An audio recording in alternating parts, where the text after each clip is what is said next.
ఇప్పుడే జీ5 app download చేయండి. చూడండి మీ ఫేవరెట్ టీవీ షోస్ ఎప్పుడైనా ఎక్కడైనా. నాన్న సూర్య, అమ్మా, అంత డబ్బు ఇప్పటికిప్పుడు ఎలా వచ్చింది?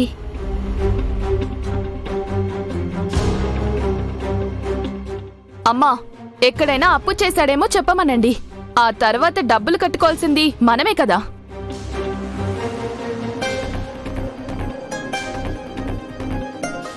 అవునమ్మా, నాకు 5 లక్షల కట్నం డబ్బులిచ్చి అత్తారింటికి పంపించకుండా ఇన్ని రోజులు పుట్టింట్లోనే ఉంచుకున్నారు.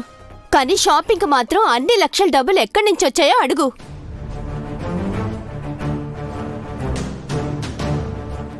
చెప్పు నాన్న, అంత డబ్బు ఎక్కడి నుంచి వచ్చింది? అమ్మా, నేను గల్ఫ్లో జాబ్ చేసేటప్పుడు ఇన్సూరెన్స్ ఒకటి కట్టాను. ఆ అమౌంట్ ఈ మంత్లోనే క్రెడిట్ అవుతాయని చెప్పారు. మనకి ఈరోజు అవసరం ఉంది కదా అని చెప్పి ఇన్సూరెన్స్ వాళ్ళతో మాట్లాడి ఈరోజే క్రెడిట్ అయ్యేలా చూడమన్నాను. ఆ అమౌంట్ గురించే వెయిట్ చేస్తుంటే అవి ఇప్పుడు క్రెడిట్ అయ్యాయి. ఆ అమౌంట్తో ఇప్పుడు పే చేశాను.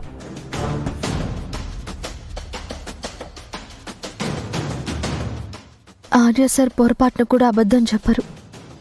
ఇలా చెప్పారు అంటే ఒకవేళ సూర్యకి సంబంధించిన ఇన్సూరెన్స్ డబ్బులేమో. దేవుడా, సమయానికి మంచి పని చేశావు. ఇన్సూరెన్స్ అమౌంట్ మనం అడగగానే అలా ఎలా ఇచ్చేస్తారు? అరే ఏంది మీ లొల్లి? డబ్బు లేదంటే ఎందుకు లేదంటారు, తెస్తే యాడికెళ్ళి వచ్చిందంటారు. ఇగో మీ షాపింగ్ అయితే అయిపోయినది కదా, ఊకే గీడ మీటింగ్లు పెట్టక ఇంటికి నడువుండ్రి. ఇగో అత్తమా, ఇలా తీసుకపో, నడువురే నడువురే, ఊకే మీటింగ్లు పెడుతుండేడా.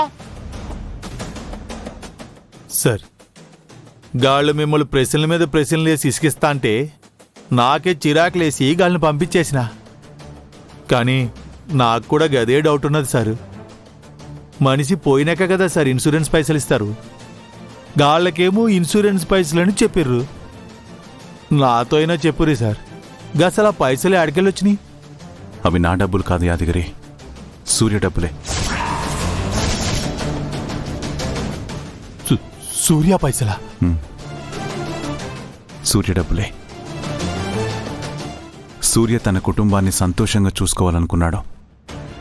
కానీ కొన్ని కారణాల వల్ల సూర్య వాళ్లతో కలిసి ఉండలేకపోయాడు.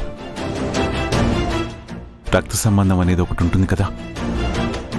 తన వాళ్లకి దూరంగా ఉన్నా సూర్య జరిపించాలనుకున్న పనులు నా చేతుల మీదుగా జరిపిస్తున్నాడు. ఆ పనులు మీతో చేయించడేంది సార్? గట్లయితే మా బామ్మద్ది ఏమైండు? యాడున్నాడు? అసలు ఏమైనా సార్ చెప్పురి సార్. యాదగిరి, ఇప్పుడు నన్నేం అడగొద్దు. టైం వచ్చినప్పుడు అన్ని వివరంగా చెప్తాను.